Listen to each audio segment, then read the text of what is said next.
حي يا قيوم برحمتك أستغيث. شوف المعرفة بالله عز وجل، برحمتك أستغيث، كل حاجاتي وطلبي مرهون بهذه الرحمة من الله عز وجل.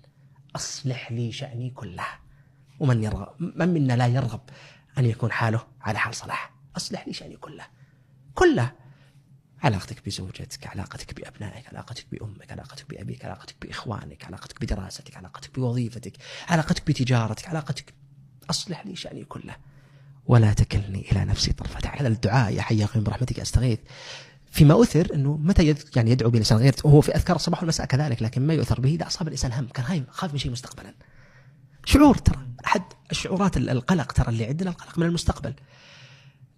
يمكن عرض هامش يتحدث فيه أنا وياك ما كان يعني خارج هذا المجلس، يقول لك يعني ربما هذا الحديث يعني يناسب يعني النبهاء والمميزين بالذات. وكثير من طلاب الجامعة عندنا والخريجين منهم أساسا كانوا من أميز الطلاب على مستوى الثانويات على مستوى المملكة. هذا التميز، وربما يكون عند بعض المتميزين حدة في الذكاء ونباهة فيه، تجي ترى معالجة الأمور مختلفة عن اللي يتعامل مع الأمور على ظاهرها.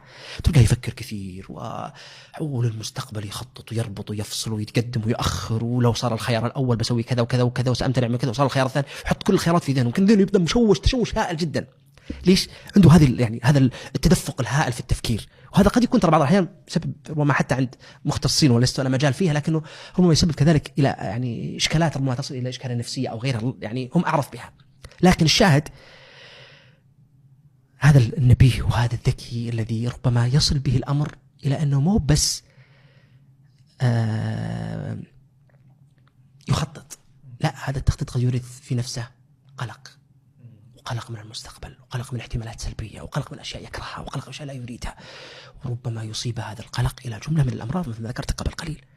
طيب هذا الشعور ممكن أن يرد؟ نعم ممكن أن يرد.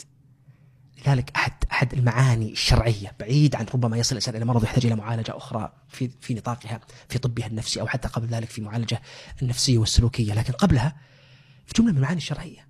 يا حي يا قيوم، التعلق باسم قد يكون من اسم الله الأعظم، ورد عليه الخلاف في اسم الله الأعظم، قد يكون هذا الاسم يا حي يا قيوم له كمال الحياة جل وعلا سبحانه وتعالى، القائم بكل شأن أمر العبد، اللي أنا مسلم أمري كله إليك.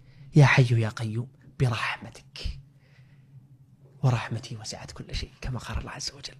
وإذا تعلق الإنسان برحمة الله وش له بشيء غيره؟ برحمتك أستغيث. هو يطلب رحمة الله ويستعين برحمة الله سبحانه وتعالى ويستغيث بها. برحمتك أستغيث، أصلح لي شأني كله ولا تكلني إلى نفسي طرفة عين. هذا اللي قاعد يخطط وقاعد يفكر وقاعد يبني ويبني ويبني ويبني، ترى قد يكون جزء من هذا المعنى الذي شعب به ذات اليمين وذات الشمال في تفكيره هو أنه يمكن مال إلى نفسه قليلا. والأذكياء والنبهاء ترى يتصارعون هذا الصراع. يدخل الاختبار معتمد على ذكائه، يختار، محتاج إلى أنه لا تكلني إلى نفسي طرفة عين. لا ما يحتاج، لا تكلني إلى نفسي طرفة عين.